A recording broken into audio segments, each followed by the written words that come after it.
Confieso mi asombro y mi temor. Primero, ante el público invisible de la televisión.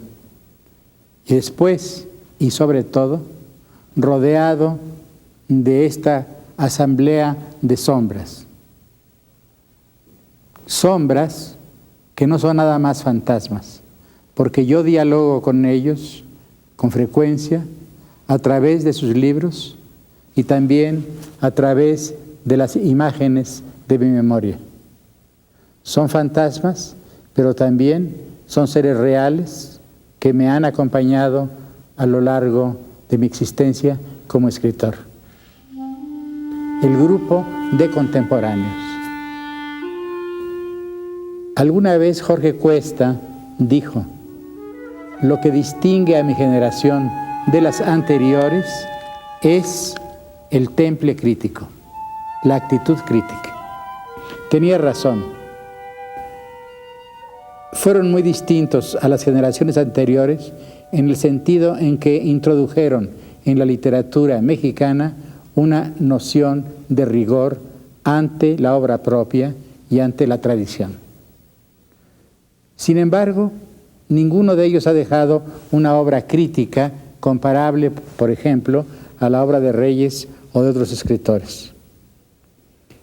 Tampoco sobresalieron en lo que más falta nos hace: la crítica moral, la crítica política, la crítica de la vida social. Hay dos excepciones. Jorge Cuesta, un temperamento brillante y también profundo, que escribió algunos ensayos notables sobre estos temas. Un gran pensador político. Pero Cuesta murió muy joven y más que una obra nos dejó incitaciones, nos abrió caminos. La otra obra importante, fundamental, es la de Samuel Ramos. Pero Samuel Ramos también fue sobre todo un iniciador. Con él comienza algo. Pero otros han desarrollado algunas de sus ideas y sobre todo han explorado territorios nuevos que él no pudo ni podía probablemente hacer porque la misión del iniciador es muy distinta. Actitud crítica ante la realidad, eso sí lo tuvieron todos ellos. Y esto se ve por la influencia benéfica que ejercieron en la época en que estuvieron vivas en la vida literaria de México, vivos en la vida literaria de México, y también por la influencia que ejercieron sobre ellos mismos. La actitud crítica de los contemporáneos se ejerce sobre todo en sus obras. Incluso yo diría que a veces se excedieron, se criticaron demasiado, y esto les impidió probablemente tener un vuelo más alto y más amplio. El rigor es un amigo peligroso. La literatura moderna colinda, por una parte, con la política, pero no la política entendida como búsqueda del poder, sino más bien como una visión del mundo y un deseo de transformar al mundo.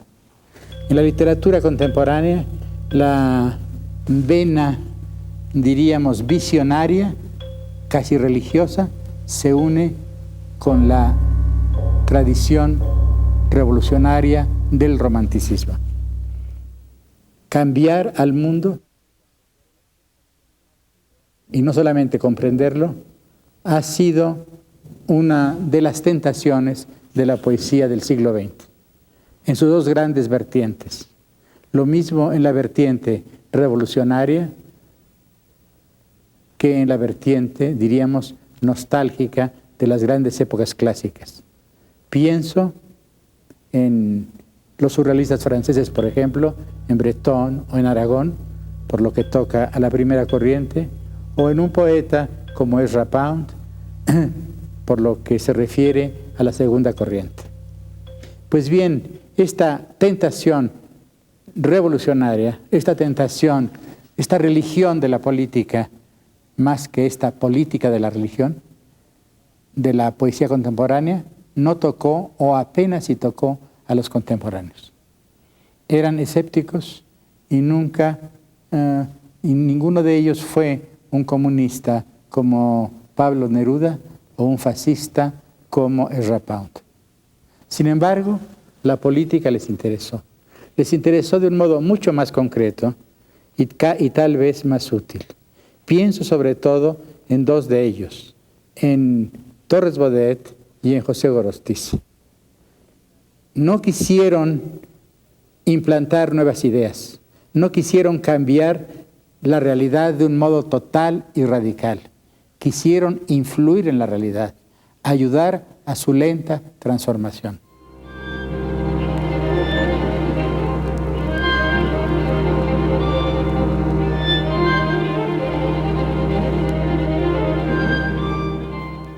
A través de Jorge Cuesta conocí a José Gorostiza hacia 1935, pero nuestra amistad comenzó realmente 10 años después, en San Francisco, en 1945. Fue el año de la fundación de las Naciones Unidas y José Gorostiza era miembro de la delegación mexicana a esa reunión internacional. Por mi parte, yo vivía una vida un poco vagabunda y errante en los Estados Unidos, desempeñando toda clase de trabajos según lo dictaba los accidentes, los azares de la vida y mis necesidades personales. Fueron años difíciles, pero también fecundos. En San Francisco busqué a Gorostiza, se acordó inmediatamente de mí y nos hicimos amigos. Paseábamos con frecuencia, prefería a veces conversar conmigo que con sus amigos diplomáticos. Conversaciones inolvidables, en noches también inolvidables y en cierto modo interminables. Hablábamos, claro está, de política internacional, era el tema del día, pero sobre todo hablábamos de literatura, de poesía y también de los hechos diarios de la vida, que es lo más importante y que a él y a mí nos interesaban mucho. Descubrimos que teníamos gustos semejantes, que nos gustaba la poesía de Rilke, que admirábamos el pensamiento de Valéry, su rigor intelectual, y también, con asombro, vi que a él como a mí nos interesaba el otro lado del mundo, el mundo oriental, que era un lector de Chuang Tzu como yo. Y para mí, en aquella época, Chuang Tzu era el maestro, el guía que me iluminaba en esos momentos en que yo no sabía qué camino iba a seguir finalmente. Años después volví a ver a Gorostiza. Él era un alto funcionario de la Secretaría de Relaciones Exteriores y yo también trabajaba en relaciones. Yo volví a México en 1953 y entre ese año y 1958, es decir, cerca de 5 años, lo vi con frecuencia, casi todos los días. Él era el subsecretario de Relaciones y yo trabajaba en relaciones. Conversábamos casi todos los días, pero no únicamente de temas burocráticos, aunque a él le interesaba hacer bien su trabajo. Conversar con Gorostiza era una experiencia singular. Era una inteligencia lenta y profunda, con ademanes reposados y entre pausas reflexivas, modelaba poco a poco sorprendentes pájaros que de pronto se echaban a volar. Eran ideas y eran también criaturas verbales, criaturas hechas de reflejos. Conversar con Gorostiza era pasearse por un país de espejos y reverberaciones, el país de la inteligencia vuelta transparencia. Era un hombre del altiplano, reservado y melancólico, pero también afable, irónico, cortés. Tenía gracia lo que decía. Su mirada era penetrante, y sus palabras penetraban aún más profundamente. Era escéptico, pero era generoso. Yo le debo mucho, muchas horas de conversación, muchas horas de amistad. A veces le pedí consejos y siempre me los dio con cordura y sabiduría, lo cual prueba una vez más que el pesimista no es el que odia la vida. El pesimista nos enseña a amar a la vida a pesar de todo. Gorostiza, este poeta en cierto modo hermético, mostró que la poesía más difícil y más estricta podía convivir con un temperamento diplomático de gran distinción. La obra de Torres Bodet, en medio de la Secretaría de Educación Pública y en la de Relaciones Exteriores de México, fue notable. A los dos, a Gorostiza y a Torres Bodet, la política de México, la historia de México, les debe mucho. La mayor parte de los poetas de esta generación sufrieron al comenzar la influencia de González Martínez. Como ellos, Jaime Torres Bodet la abandonó pronto, pero a diferencia de ellos, retuvo la sensibilidad mesurada que la animaba, meditabunda y a ratos moralizante. Animado por Tablada y Pellicer, publicó Biombo en 1925, pero su mejor poesía es la de Cripta, de 1937.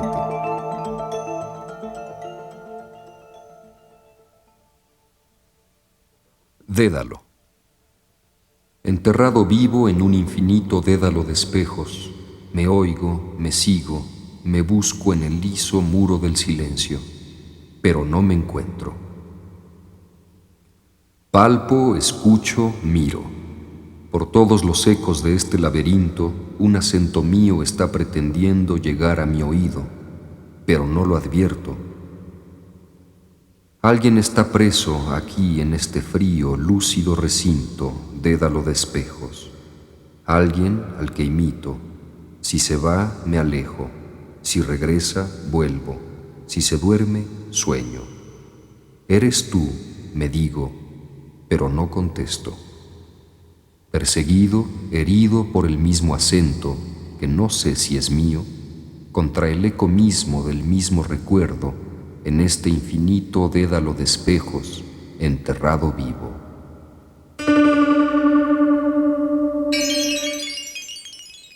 Otro de los grandes temas de la generación de contemporáneos fue el tema de la universalidad del arte.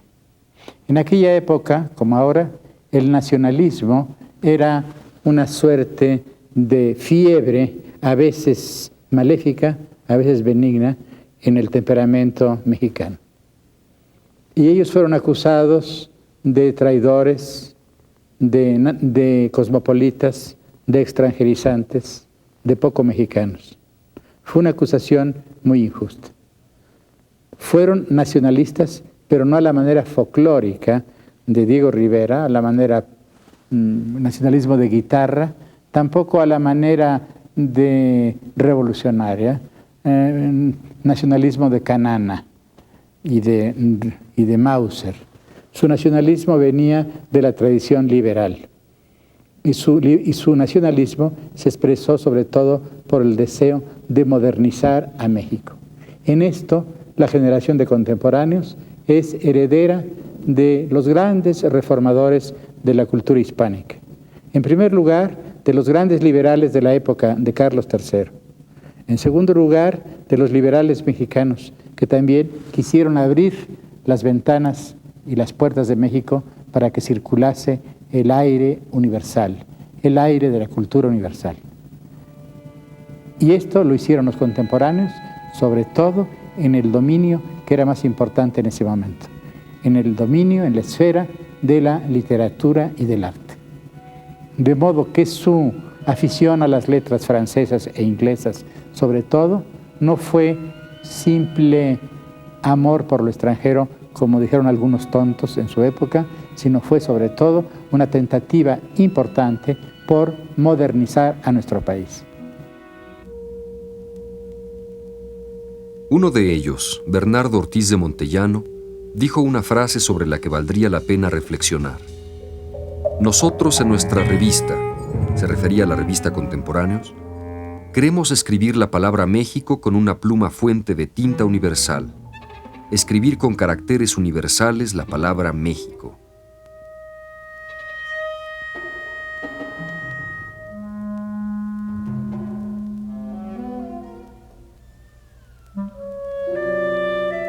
Durante los años en que estudié el bachillerato de Filosofía y Letras en la Escuela Nacional Preparatoria, que en aquella época estaba en el antiguo edificio de San Ildefonso, conocí a algunos de los poetas y escritores del grupo que llamamos Contemporáneos, por la revista de ese nombre. Al primero que conocí fue a Carlos Pellicer. Fue en 1931. Era nuestro maestro de literatura hispanoamericana. Acudimos a su clase con gran interés y simpatía. No solo sabíamos que era uno de los grandes poetas de México, sino que también admirábamos su conducta durante la época de la campaña vasconcelista.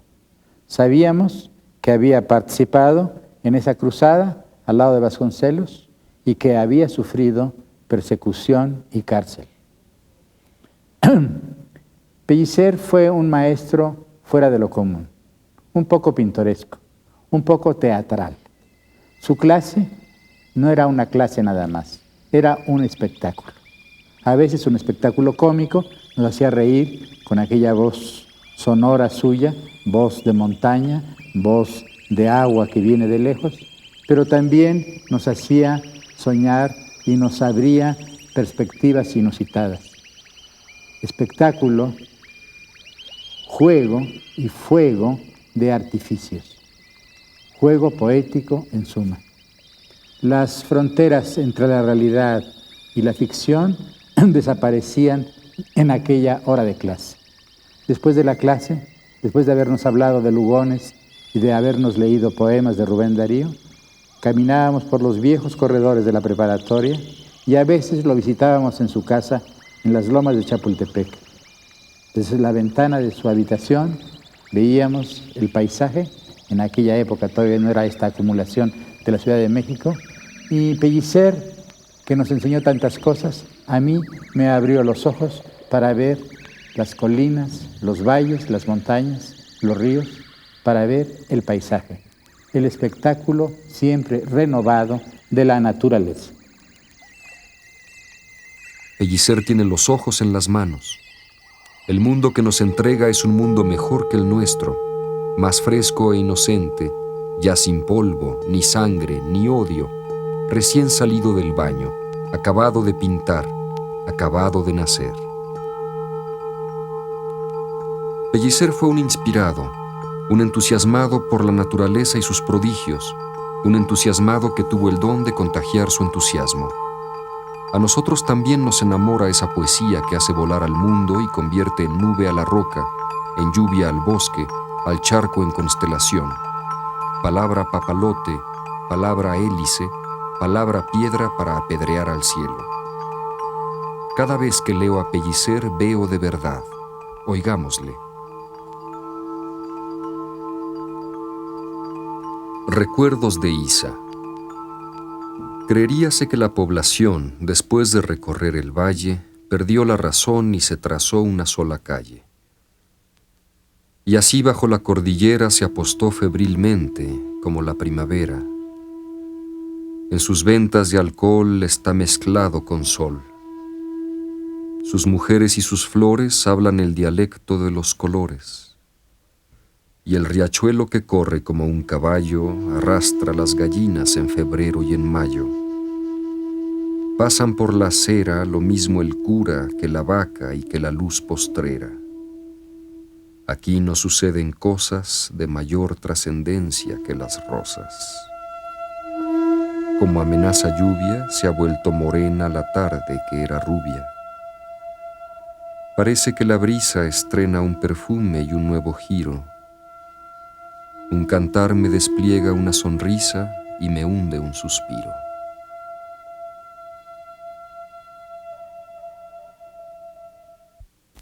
Grupos de palomas. Los grupos de palomas, notas, claves, silencios, alteraciones, modifican el ritmo de la loma. La gris es una joven extranjera cuyas ropas de viaje dan aire de sorpresas al paisaje, sin compradoras y sin primaveras. Hay una casi negra que bebe astillas de agua en una piedra.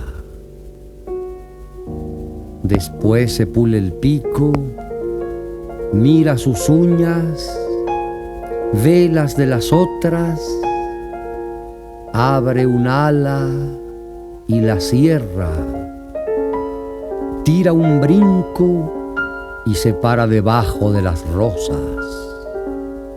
El fotógrafo dice: para el jueves, señora. La inevitablemente blanca sabe su perfección. Bebe en la fuente y se bebe a sí misma y se adelgaza cual un poco de brisa en una lente que recoge el paisaje.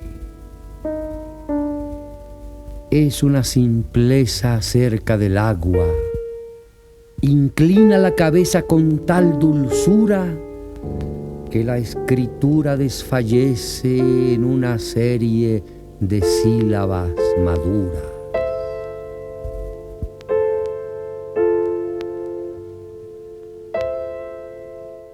Durante ese mismo año de 1931 apareció una pequeña revista, la eterna revista de los jóvenes que aspiran a ser escritores. Se llamaba Barandal y la hicimos 4 amigos en la Escuela Nacional Preparatoria: Rafael López Malo, Salvador Toscano, Arnulfo Martínez Lavalle y yo. En ella colaboraban otros jóvenes de nuestra edad o un poco mayores, como José Alvarado, Enrique Ramírez y Ramírez, Manuel Moreno Sánchez, Manuel Rivera Silva, Raúl Vega y otros más. Admirábamos a Pellicer, pero también a sus amigos, a Novo y a Villaurrutia. Decidimos publicar unos suplementos literarios con poemas y textos de estos poetas y de otros más. Con ese motivo visitamos a Salvador Novo, que en aquella época era director del departamento editorial de la Secretaría de Educación Pública. Su oficina estaba en la planta baja de Educación, era una oficina minúscula, compuesta de 2 habitaciones. Una, su privado. Otra, también muy pequeña, en la cual trabajaban a sus órdenes 2 escritores, Javier Villaurrutia y Efrén Hernández. Alto, un poco caído de hombros, ya ligeramente obeso, Salvador Novo reinaba sobre sus 2 amigos y subordinados con una mezcla indefinible de cortesía y de insolencia. Vestía trajes claros y amplios, a la moda de entonces, más como un alto empleado de una compañía norteamericana que como un dandy mexicano. En aquel México lleno de supervivencias del siglo XIX, Novo proclamaba su decidida voluntad de ser moderno. Nos azoraban sus corbatas tanto como sus juicios atrevidos, sus zapatos bayos como sus gustos literarios, sus paradojas como su pelo untado de Steacon. Su programa era asombrar e irritar. Lo conseguía. Nos asombraba, nos irritaba, nos escandalizaba, nos deslumbraba. Novo era brillante adrede, instante de la poesía, poesía instantánea.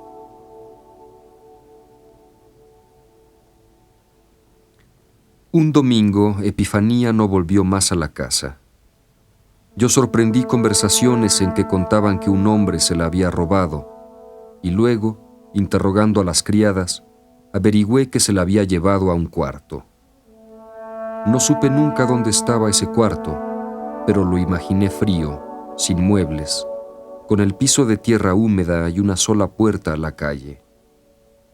Cuando yo pensaba en ese cuarto no veía a nadie en él. Epifanía volvió una tarde y yo la perseguí por el jardín rogándole que me dijera qué le había hecho el hombre, porque mi cuarto estaba vacío como una caja sin sorpresas. Epifanía reía y corría y al fin abrió la puerta y dejó que la calle entrara en el jardín.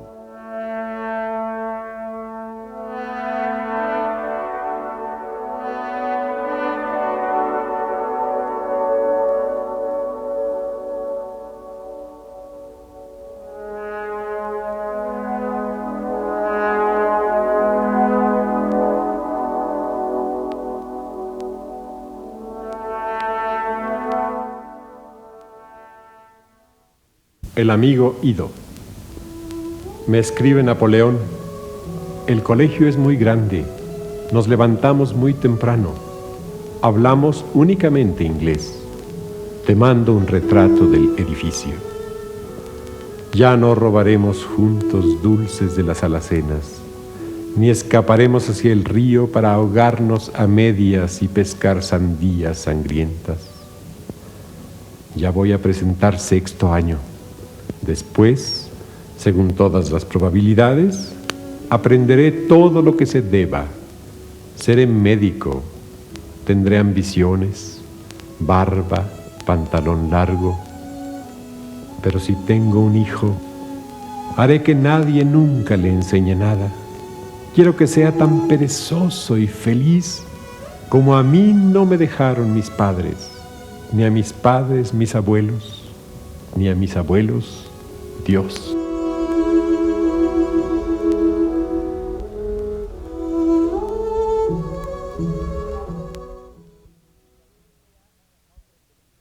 Villaurrutia no pretendía ser humilde. Al contrario, no bajaba la cabeza, la levantaba con un aire entre curioso y desdeñoso, un aire de pájaro que mide sus distancias, define su espacio. Una persona celosa de su intimidad. Este era quizá el secreto de su reserva y también de su perfecta cortesía. Le servía para marcar sus distancias con los otros y con el mundo. Estética de la discreción, estética de la clase media mexicana alta. Este mismo gusto por la mesura, lo llevaba a vestirse con elegancia, pero con sobriedad. Lo contrario de Novo, no trajes ostentosos a la última moda, sino más bien trajes azules, oscuros. Lo que siempre me asombró fue la blancura de sus camisas y demasiado amplias, por las que en el cuello aparecía de pronto otra vez su delgadez, ese aire de pájaro que nunca lo abandonó. Su piel era mate, no era una fisonomía extraordinaria, salvo por la humedad de los ojos, la nobleza de la frente y sobre todo la voz y los ademanes. Sabía mover las manos, pero también tenía una voz profunda, grave, aterciopelada. Sabía hablar, un defecto. A veces lo veíamos sonreír complacido de lo que él decía. Vanidad. Pero esto era perdonable, porque si es cierto que Javier a veces se oía, también es cierto que con mucha frecuencia nos oía a los más jóvenes. Y esto es muy importante para un escritor. Si yo me atreviese a dar un consejo a los escritores jóvenes, a los poetas jóvenes, les diría, para aprender a hablar, antes hay que aprender a oír. Esta fue una de las enseñanzas de Javier Villaurrutia en su trato diario conmigo.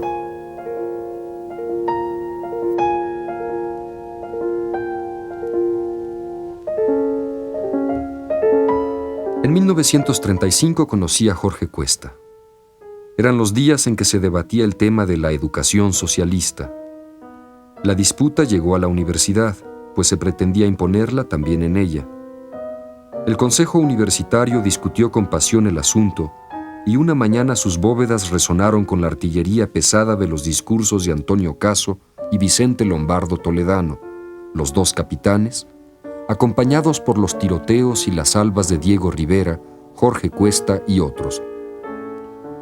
Los estudiantes nos agolpábamos en los patios y los corredores del edificio.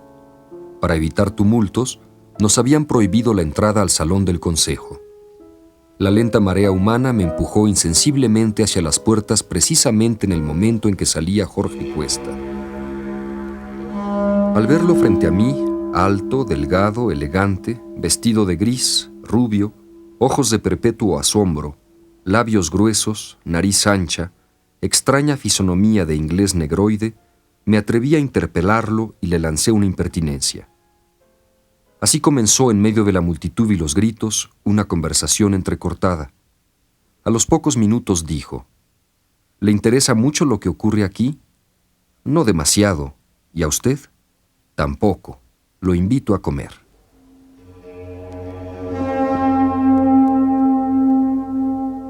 Salimos de San Ildefonso y Jorge me llevó a un restaurante que estaba en la calle de Bolívar. Era un restaurante alemán y a mí me pareció elegantísimo. Mi emoción fue enorme y a él de haberle divertido. Era la primera vez que yo estaba en un lugar elegante y nada menos que con Jorge Cuesta. Hablamos mucho. Hablamos de Huxley y de Lawrence, es decir, de la inteligencia y de la pasión. También hablamos de Gide y de Malraux, es decir, de la curiosidad y de la acción, del espíritu que duda y del espíritu épico. Esa tarde fue mi primera experiencia ante esa prodigiosa máquina intelectual que era Jorge Cuesta. Pero cuando digo máquina, soy injusto. Cuesta era profundamente inteligente y por eso era profundamente humano. También era generoso y atento. Pero claro, la facultad central en él era la inteligencia. Era sorprendente verlo construir aquellas arquitecturas mentales. Se le veía literalmente pensar. Y lo más terrible es que aquellas construcciones tan puras, tan perfectas, tan aéreas, se disipaban con el humo del cigarrillo en la conversación. Poco quedó de estas grandes conversaciones, excepto en la memoria de sus amigos. Yo he conocido a mucha gente inteligente, pero en todos ellos he observado que la inteligencia está siempre al servicio de esto o de aquello, una idea, una pasión, un interés, una utopía. Jorge Cuesta no. En Jorge Cuesta ocurría lo contrario. No se servía de la inteligencia, era el servidor de su inteligencia. Mejor dicho, era el servidor de la inteligencia. Fue una inteligencia afilada con la que penetró en la realidad y se hirió a sí mismo. En su memoria escribí 2 sonetos. Leeré el segundo. El que habla en el poema no soy yo, sino Cuesta, el enamorado, no de la muerte, como se ha dicho, sino de la razón. Prófugo de mi ser, que me despuebla la antigua certidumbre de mí mismo, busco mi sal, mi nombre, mi bautismo, las aguas que lavaron mi tiniebla. Me dejan tacto y ojos solo niebla, niebla de mí, mentira y espejismo. ¿Qué soy sino la cima en que me abismo? ¿Y qué sino el no ser lo que me puebla? El espejo que soy me deshabita, un caer en mí mismo inacabable, al horror de no ser me precipita, y nada queda sino el goce impío de la razón cayendo en la inefable y helada intimidad de su vacío.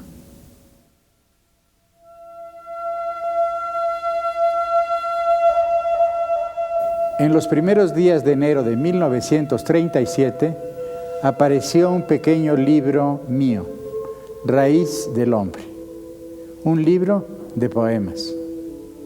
Jorge Cuesta escribió y publicó en el número 2 de Letras de México un artículo que me estimuló mucho.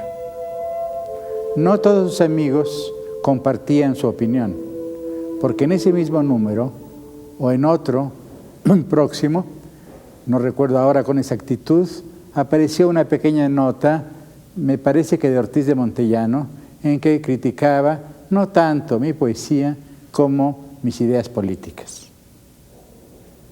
A los pocos días, Jorge Cuesta me llamó por teléfono y me invitó a comer.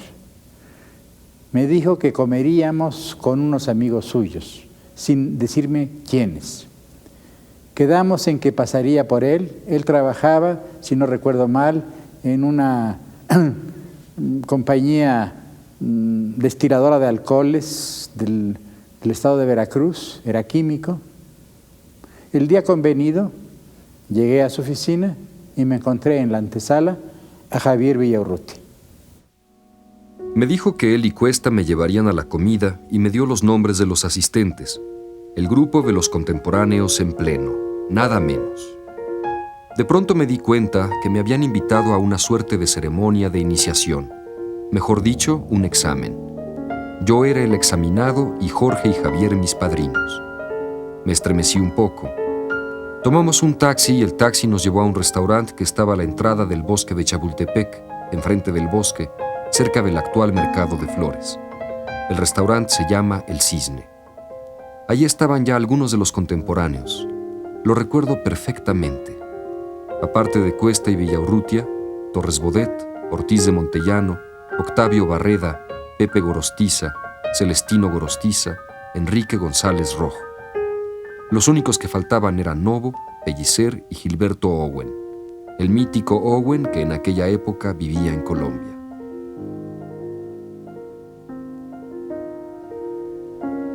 Gilberto Owen es una figura nocturna. El surrealismo, el mundo del sueño, despunta en su obra. Tal vez no cerró los ojos del todo, o los cerró pero muy poco tiempo, pero en sus poemas en prosa, el idioma español habla como un sonámbulo, sin tropezar jamás con las palabras. Poema de amor, poema del conocimiento y poema del destierro. Tres ausencias, la de la persona querida, la del saber y la de la tierra natal. Sindbad el varado podría llamarse también Sindbad el desterrado. Día 17. Nombres. Preso mejor. Tal vez así recuerde otra iglesia, la Catedral de Tasco, y sus piedras que cambian de forma con la luz de cada hora. Las calles ebrias tambaleándose por cerros y hondonadas, y no lo sé, pero es posible que llore ocultamente al recorrer en sueños algún nombre, callejón del agua escondida. O bajaré al puerto nativo donde el mar es más mar que en parte alguna, blanco infierno en las rocas y torcaza en la arena, y amarilla su curva femenil al poniente, y no lo sé, pero es posible que oiga mi primer grito al recorrer en sueños algún nombre, el paseo de cielo de palmeras.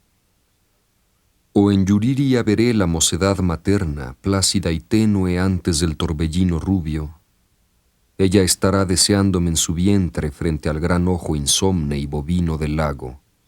Y no lo sé, pero es posible que me sienta nonato al recorrer en sueños algún nombre, isla de la doncella que aún aguarda. O volveré a leer teología en los pájaros a la luz del nevado de Toluca. El frío irá delante como un hermano más esbelto y grave, y un deshielo de dudas bajará por mi frente. No lo sé, pero es posible que me mire a mí mismo al recorrer en sueños algún nombre, la calle del muerto que canta.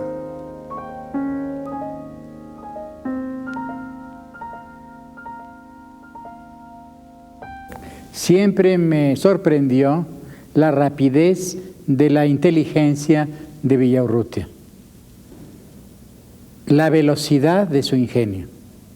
En los días afortunados, cuando conversábamos, de pronto se convertía en un surtidor de paradojas y de epigramas, muchas veces crueles, una suerte de flechador de la inteligencia. Esto delataba un temperamento inestable, habitado por pasiones opuestas, con frecuencia abúlico, inseguro de sí.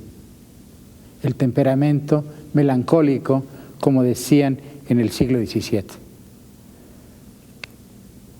Lo opuesto a la inteligencia lenta y profunda de Gorostiza.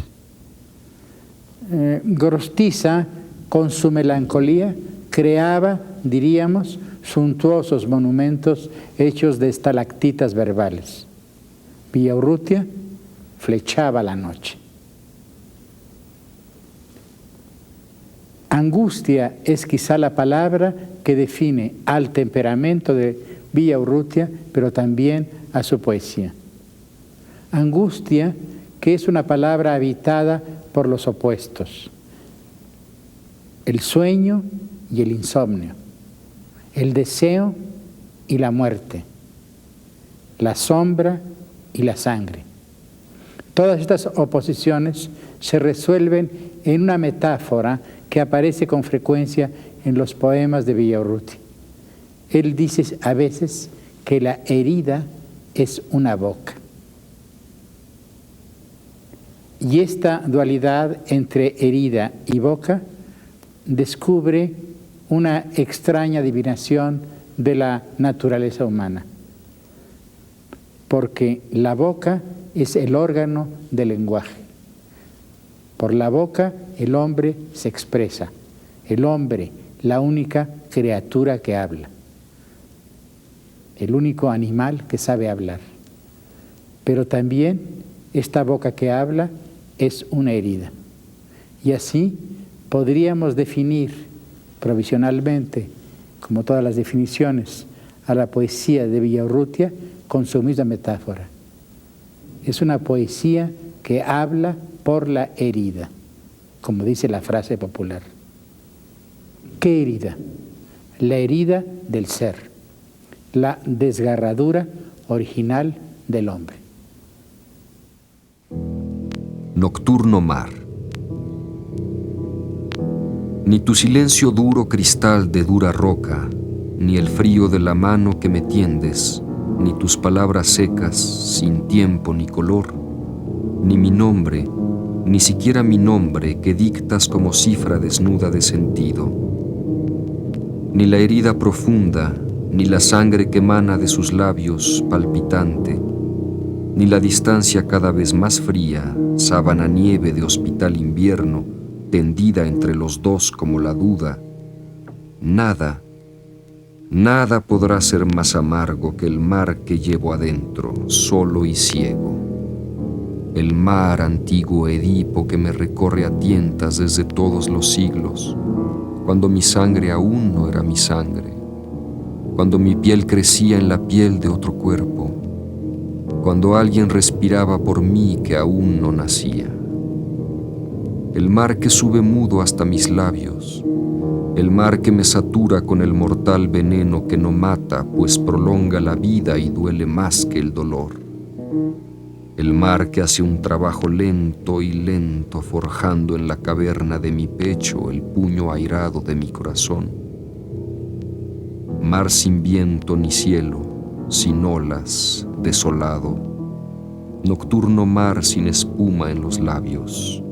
Nocturno mar sin cólera, conforme con lamer las paredes que lo mantienen preso, y esclavo que no rompe sus riberas, y ciego que no busca la luz que le robaron, y amante que no quiere sino su desamor. Mar que arrastra despojos silenciosos, olvidos olvidados y deseos, sílabas de recuerdos y rencores, ahogados sueños de recién nacidos, perfiles y perfumes mutilados, fibras de luz y náufragos cabellos. Nocturno mar amargo que circula en estrechos corredores de corales arterias y raíces y venas y medusas capilares. Mar que teje en la sombra su tejido flotante, con azules agujas ensartadas con hilos, nervios y tensos cordones. Nocturno mar amargo que humedece mi lengua con su lenta saliva, que hace crecer mis uñas con la fuerza de su marea oscura. Mi oreja sigue su rumor secreto, oigo crecer sus rocas y sus plantas que alargan más y más sus labios dedos. Lo llevo en mí como un remordimiento, pecado ajeno y sueño misterioso, y lo arrullo y lo duermo y lo escondo y lo cuido, y le guardo el secreto.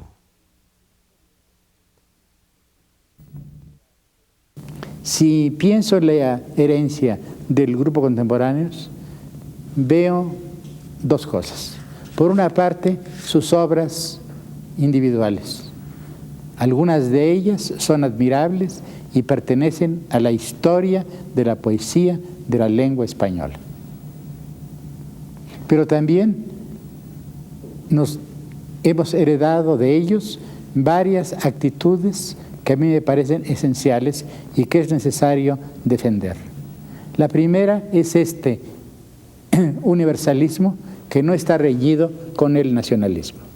Ellos nos enseñaron, como antes, hay que reconocerlo, la generación del Ateneo y también los modernistas desde Gutiérrez Nájera, que la afición a los grandes descubrimientos de la literatura y del arte universal no está reñida con el amor a lo propio. Universalidad y nacionalismo no son términos opuestos, son vasos comunicantes, diríamos. La segunda herencia, quizá aún más importante, es la defensa de la libertad. Hablé antes de la tentación que sufrieron muchos poetas del siglo XX, la tentación de los grandes absolutos históricos, enmascarados con los nombres de socialismo o de fascismo o cualquier otra idea más o menos pretendidamente universal. Ellos defendieron algo mucho más íntimo y al mismo tiempo mucho más concreto. No las ideas absolutas, sino la libertad individual. Libertad estética, pero también libertad moral. Esto es algo que debemos seguir defendiendo, porque yo no concibo a la literatura moderna, a una cultura moderna, sin libertad y, en consecuencia, sin crítica. Y la tercera herencia, el amor a la obra bien hecha. La facilidad ha sido una de las plagas de la literatura latinoamericana y ellos nos advirtieron que la facilidad es el camino del desastre artístico. Rigor con nosotros mismos y rigor con los demás. Ese rigor está hecho de pasión por la obra bien hecha. Hacia 1930 aparece el tema de la muerte en la literatura mexicana. Desaparece como una víctima más durante la gran matanza de la Segunda Guerra Mundial. No quiero decir, claro, que los escritores de las otras generaciones no hubiesen tocado el tema. Apenas si necesito recordar que la poesía de López Velarde, el antecesor inmediato de los contemporáneos, gira casi exclusivamente en torno al eje del amor y la muerte. Pero los escritores mexicanos de esa década sufrieron una suerte de fascinación, al grado que 3 de los mejores libros de poemas de ese período se llaman Muerte sin fin, de José Gorostiza, Nostalgia de la muerte, de Javier Villaurrutia, y Muerte de cielo azul, de Bernardo Ortiz de Montellano. El amor y la muerte, gemelos adversarios, han sido constante asunto de los poetas, desde el origen de la civilización, y aún antes. Uno de los poemas más puros e intensos que conozco es un canto fúnebre pigmeo. Sin embargo, aunque la imagen de la muerte acompaña al hombre desde el principio, periódicamente se vuelve una preocupación obsesiva. Hay épocas enamoradas de la muerte y otras procuran exorcizarla.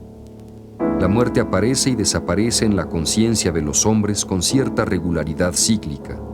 Además, nuestra idea de la muerte cambia con las épocas y las sociedades. Hay tantas visiones de la muerte como civilizaciones.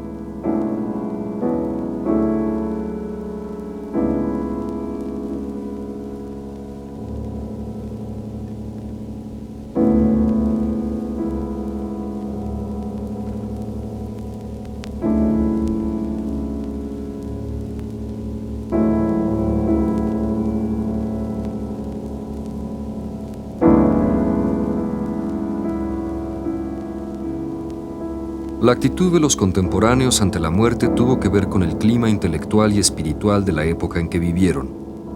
En ese sentido, se apropiaron de las ideas sobre la muerte que cubrían a Europa entonces. Pero además había una predisposición interior que hay que llamar melancolía, asidia, una melancolía que venía también de su escepticismo. Muy jóvenes, se dieron cuenta de que la historia de México era una carrera que terminaba en un muro, ese muro que todavía no hemos podido saltar ni perforar. El escéptico duda y así preserva su libertad. En ese proceso de autocrítica y conocimiento, los más lúcidos y rigurosos, Gorostiza, Cuesta y Villaurrutia, tenían que encontrar a la muerte.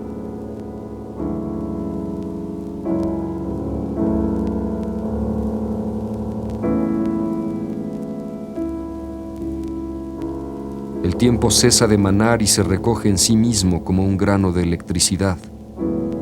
A esta estirpe pertenece la poesía de José Gorostiza. Muerte sin fin es el monumento que la forma se erige a sí misma. Ya nos permite atisbar lo que hay del otro lado del espejo, la muerte que se está mirando en nosotros. Este monumento es una tumba. La forma al consumarse se consume, se extingue. Es una transparencia, no queda nada por ver ni por decir. Homenaje de la palabra al silencio, de la presencia a la ausencia, de la forma al vacío.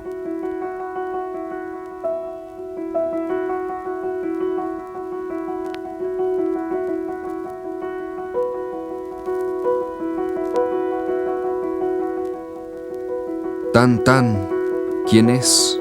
Es el diablo. Es una espesa fatiga, una ansia de transponer estas lindes enemigas, este morir incesante, tenaz, esta muerte viva, oh Dios que te está matando en tus hechuras estrictas, en las rosas y en las piedras, en las estrellas ariscas y en la carne que se gasta como una hoguera encendida por el canto, por el sueño, por el color de la vista. Tan, ¿quién es? Es el diablo. Hay una ciega alegría, un hambre de consumir el aire que se respira, la boca, el ojo, la mano, estas pungentes cosquillas de disfrutarnos enteros en solo un golpe de risa. Ay, esta muerte insultante, procaz que nos asesina a distancia, desde el gusto que tomamos en morirla por una taza de té, por una apenas caricia.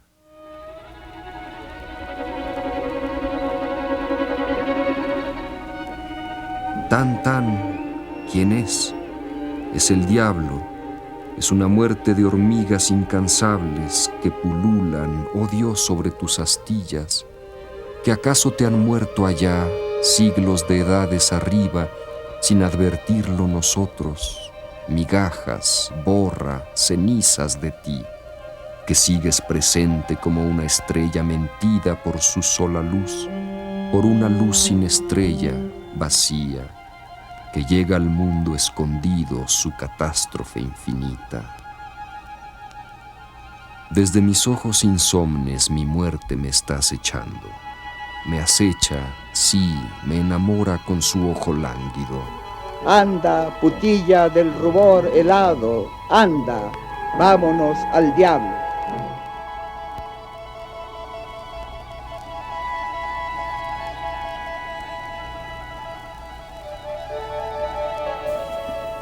Javier Villaurrutia, o el ojo fijo del insomne en la noche interminable.